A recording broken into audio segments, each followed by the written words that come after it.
बिस्मिल्लाहिर्रहमानिर्रहीम। अस्सलाम वालेकुम प्यारे प्यारे बहन भाइयों, आज मैं आपको बताऊंगी आलू के नरमो मुलायम नए अंदाज में पराठे बनाने का तरीका। तो वीडियो को पूरी देखें और अगर पसंद आए तो इसे लाइक शेयर और सब्सक्राइब करना मत भूलिएगा।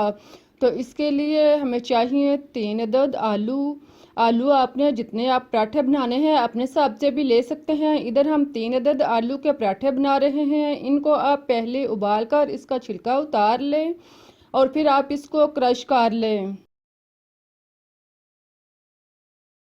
तीनों आलूओं को आप अच्छी तरह क्रश करने के बाद अब आप इसमें 2 अदद हरी मिर्च बारीक कटी हुई और हरा धनिया कटा हुआ शामिल करें।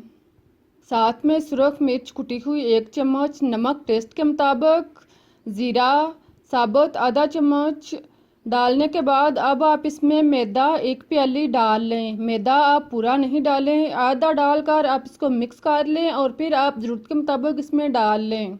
इसको आप अच्छी तरह मिक्स करें। मैदे और आलूओं को आप खूब अच्छी तरह मिक्स करें, जज़ब करें। ख्याल रहे कि इस दौरान आपने इसको पानी नहीं लगाना। इसको आप इसी तरह गूंथते जाना है। जैसे जैसे आप गूंथते जाएंगे तो ये आहिस्ता आहिस्ता नरम होता जाएगा।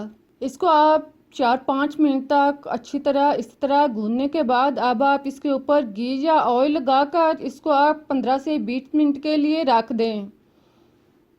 ढाँप कर एक साइड पर रखें और फिर आप 15 से 20 मिनट के बाद इसको दोबारा से 1 से 2 दफ़ा गूंथ लें। दोबारा 1-2 दफ़ा अच्छी तरह गूंथने के बाद अब आप इसके छोटे छोटे पेड़े बना लें। पेड़ा इसके आम पेड़े से थोड़ा छोटा होना चाहिए, बल्कि आधा होना चाहिए। इसका पेड़ा बिल्कुल छोटा होगा और ये पराठा बिल्कुल पतला और नरमो मुलायम तैयार होगा। जितना आप इसका पेड़ा छोटा रखेंगे इतना ही पराठा जो है वो बेहतरीन तैयार होगा। अब आप इसको बेल लें। बेलने के लिए आप इसके गिर्द थोड़ा सा मैदा या आटा लगा लें और फिर आप इसको बारीक बेल लें।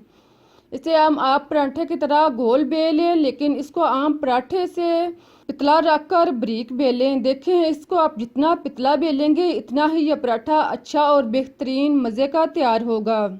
इसको बेलने के बाद अब आप तवे पर जिसमें आपने पराठे बनाने हैं इसके ऊपर आप इसे डाल लें और फिर आप इसको 1 से 2 मिनट तक पकने दें। जब ये एक साइड से पक जाए तो इसकी साइड चेंज करें और फिर आप इसको साथ में हरकत दें। आप देखें ये फूलता भी जा रहा है। जब दोनों साइड से ये हल्के हल्के ब्राउन हो जाएं तो आप एक साइड पर इसके घी लगा दें और फिर आप इसकी साइड चेंज करें। साथ में इसको हरकत देते जाएं। 1-2 दफ़ा आप इसकी साइड चेंज करें। दोनों साइड से अच्छी तरह ब्राउन हो जाए तो आप इसको उतार लें। साथ में आप इसको दबा भी लें ताकि पराठे जो हैं वो अच्छी तरह डीपली तैयार हों, अंदर तक पराठा जो है वो पका हुआ तैयार हो। इसी तरह आप इसको पकाने के बाद उतार लें और फिर आप बाकी पराठे भी तैयार कर लें। आप देखें कितने लचकदार और मज़े के पराठे तैयार हुए हैं। इस तरीके से आप पराठे बनाएंगे तो बच्चे भी मांग मांग कर खाएंगे। उम्मीद है कि आप लोगों को रेसिपी अच्छी लगी होगी। इसको आप सुबह नाश्ते में बना सकते हैं, बच्चे के लंच बॉक्स में बना सकते हैं। बहुत ही सॉफ्ट और बहुत ही टेस्टी पराठा है। उम्मीद है कि आपको रेसिपी पसंद आएगी। अगर रेसिपी अच्छी लगे तो इसे लाइक करें, चैनल को सब्सक्राइब करें। मुझे इजाज़त दें इस दुआ के साथ कि अल्लाह आपके मालो दौलत में और रिज़्क़ में इजाफा फरमाए। फिर मिलते हैं एक नई और मज़ेदार रेसिपीज़ के साथ। तब तक के लिए अल्लाह हाफिज़।